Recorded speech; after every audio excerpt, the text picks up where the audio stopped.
everyone, in this video we are going to discuss question answers based on the topic we had studied in the previous video. If you haven't watched our previous video on reference types, please do go and watch it. Be honest with the answer and comment your score. First question. What happens when a reference variable is assigned to another reference variable? Option A, both variables point to the same object. B, the reference of the assigned variable is lost. C, the values of both variables are combined. D, an error occurs because reference variables cannot be reassigned. The correct option is option A, both variables point to the same object. I have already explained the reason in the previous video. I will leave a short clip of it.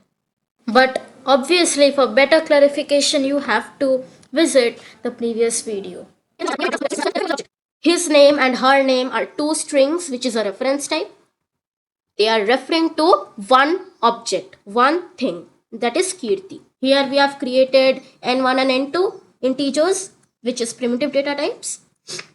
They are pointing to two different objects, two different tens. They are not one. This is the major difference between primitive data types and reference data types. Next question. Which of the following is a reference type in Java? A, double, B, int, C, string, D, boolean. The correct option is option C, string, because the others are primitives. Next question. What is the default value of a reference variable in Java? A, 0, B, undefined, C, null, D, none. The correct option is option C, null. Next question. Which of the following is an example of a reference type in Java?